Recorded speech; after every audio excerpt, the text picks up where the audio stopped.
এই যে বড় বউ, ওকে নিয়ে পীড়িত করলেই চলবে? এদিকে টেবিলের উপর যে এটো বাসনগুলো পড়ে রয়েছে সেগুলো মাজা ঘষা করবে কে? হ্যাঁ, কটা ঝি চাকর আছে? যাচ্ছি মা। চলো না দিদি, আমি তোমার সঙ্গে হাতে হাতে কাজ করি। ও বাবা, কি পীড়িত রে! দেখবো দেখবো কত কাজ করতে পারো। দেখি তোমার বাবা মা কি গয়না পরিয়ে শ্বশুর বাড়ি পাঠিয়েছে। গলার ওই দুটো সোনার না ইমিটেশন? আমার মা বাবা নেই, ছেলেবেলাতেই মারা গেছেন। আমি মামার কাছেই মানুষ। ও, মা বাবাকে খেয়ে বসে আছো? ধন্যি মেয়ে। এখানে এসে আবার তো নতুন করে মা পেলাম। ও বাবা, কি কাব্য মারা কথা রে বাবা। শিখে নাও মেজো বউ, শিখে নাও। আমার বাবা ওসব ন্যাকামি আসে না। নাও, খোলো দেখি হাতটা। দেখি দেখি দেখি দেখি, ছোট বউয়ের মুখখানা দেখি।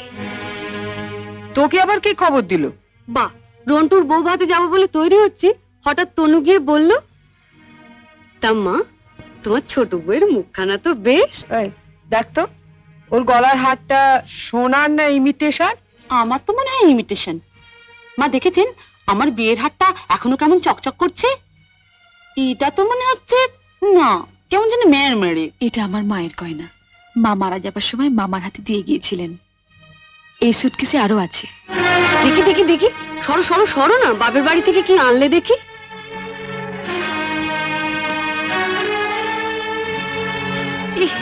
কি শাড়ি গো, ই মেয়ে, এ নিশ্চয়ই কোনো ভিখারি বাড়ির মেয়েকে বিয়ে করেছে তনু।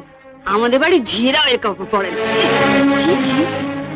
দেখ দেখ বাবা, লাল লাল যাচ্ছে দেখি পাউডার। মা মা আমি ঠিক বলছি মা, এই নিশ্চয়ই কোনো বস্তি বাড়ি মেয়ে, নইলে বিয়েতে কেউ এরকম শাড়ি দেয়? দেখ দেখ, বাহ, এই শাড়িটা কিন্তু বেশ, তাই না মেজো বৌদি? মোটামুটি। মা আমাদের এখন আমাকে মানিয়েছে, খুব সুন্দর মানিয়েছে। ভালো, খুব সুন্দর। আমি শাড়িটা নিয়ে যাচ্ছি, রন্টুর বউ ভাতে পরে যাব। শোনো, রাত্রিবেলায় ভালো করে আমি এসে সুটকেসটা ঘেটে দেখবো, কিছু যেন শরীর রেখো না। মা নজর রেখো। শাড়িটা রেখে যাও। রেখে যাবে মানে? শুনলে না, ও এটা পরে ওর বন্ধুর বউ ভাতে যাবে। বউ ভাতে যাবে? নিজের শাড়ি পরে যাক। বড়লোক বাড়ির বউ ভিখিরি মেয়ের শাড়ি ধরে টানাটানি করছে কেন? ও মা, মেয়ের কি চোপা গো, আসতে না আসতে। আমি বলছি শাড়িটা ছাড়ো। না, আপনার মেয়ে না বলছিল আমার মামা যেসব শাড়ি দিয়েছে তা নাকি ওদের বাড়ি ঝিও পড়ে না? তামা, আপনি আপনার মেয়ের বিয়েতে এমন একটা শাড়িও দিতে পারেননি যেটা পরে রন্টুর বউ ভাতে যেতে পারে? আপনি তো দেখছি মা আমার মামার চেয়ে বেশি বিকিরি। কি কি বললে তুমি আমার মাকে? বুকে খুব বাজলো না?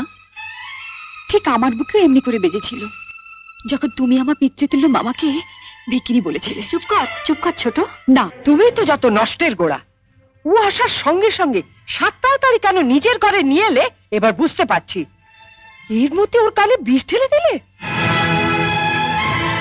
দিদি কোথায় বিষ পাবে যে ঢালবে?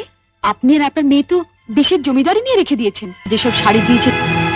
ছোট, শাড়িটা দিয়ে দে। না, আমার মামা খুব গরিব, বিয়েতে আমাকে ভালো শাড়ি না দিতে পারলেও এই শাড়িটা অনেক কষ্টে কিনে দিয়ে বলেছিলেন বাড়ি যিনি গুরুজন তার পায়ে দিয়ে প্রণাম করো। এ কি করলি হতভাগী? মা থাকতে আমাকে, ছোটবেলায় মাকে হারিয়েছি, কত আশা নিয়ে বাড়িতে এসেছিলাম, নতুন করে আবার মাকে পাবো। কিন্তু বড়দি, ওনার যা মূর্তি দেখলাম এ তো মায়ের মূর্তি নয়। শাড়ি দিয়ে প্রণাম করলে আমার মরা মায়ের হাতটা কষ্ট পাবে। শুনলে মেজে বৌদি, শুনলে? যত বড় মুখ না তত বড় কথা। ঠিক আছে, রন্টুর বউ ভাত থেকে আসে, তারপর তোমার হচ্ছে। দাঁড়াও, যাবার আগে ছুঁড়ে ছুঁড়ে যে শাড়িগুলো ফেললে সেগুলো সুটকেসে তুলে দিয়ে যাও। তুমি বড়লোক বাড়ির বউ, তোমার বাড়িতে 10-20টা ঝি থাকতে পারে, কিন্তু এই বাড়িতে তো ঝি নেই, তাই কাজটা তোমাকেই করে যেতে হবে। কি হলো, তোলো। ছেড়ে দে ছোট। তুমি চুপ কর বড়দি। রন্টুর বউ ভাতে যেতে গেলে কিন্তু এই কাজটা করে দিয়ে যেতে হবে ঠাকুরজি। আমার বাড়িতে? মা, কি ডাকাত মেয়ে রে বাবা। যাই, ওনাকে বলি গিয়ে যায়।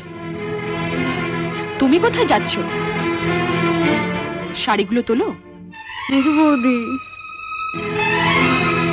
ও বড় বৌদি, ছাড়, ছেড়ে দে ছোট, ছেড়ে দে, নইলে কিন্তু রন্টুর বউ ভাতে যেতে দেবো না। তোলো।